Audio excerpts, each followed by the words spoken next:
You're listening to Systemic Error Podcast. The failure was designed.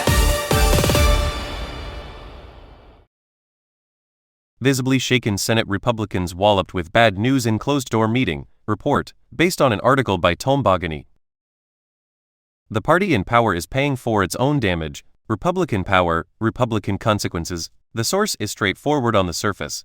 Senate Republicans are privately bracing for a midterm collapse, with Tim Scott warning colleagues that polling is ugly, Tom Cotton showing data that independents are fleeing, and even Republican operatives conceding that Democrats are likely to gain seats. That is the context. The political meaning is sharper. The party that holds power is discovering that power has consequences.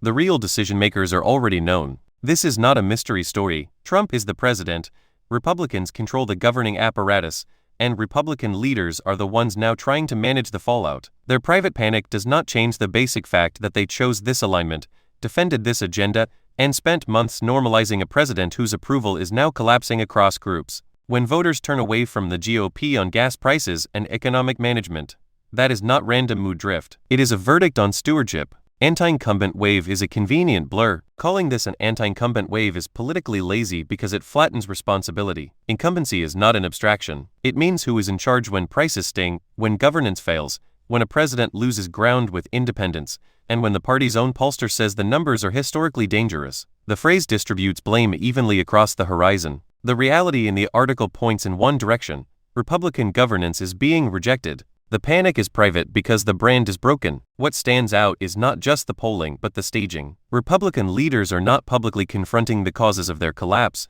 They are whispering about them in closed meetings and leaving visibly shaken. That is what happens when a party built around dominance, grievance, and media manipulation runs into material judgment from the electorate. The facade can be maintained only until the numbers force candor. Then the whole operation turns inward and starts auditing its own survival. Democrats are not winning by accident. The source makes clear that independents are moving toward Democrats, and that few serious observers expect Democrats to fail to gain House seats. That matters because it shows the opposition is benefiting from Republican failure, but not in a vacuum. Voters are not being asked to choose between two equivalent dangers. They are reacting to a governing party that has cratered its own credibility. Democrats, for all their own strategic obligations, are currently the institutional vehicle through which voters can reject authoritarian drift and punish broken rule. The pattern, authoritarian politics cannot escape accountability forever. The larger pattern here is familiar. Movements that sell themselves on force, resentment, and spectacle can win power fast,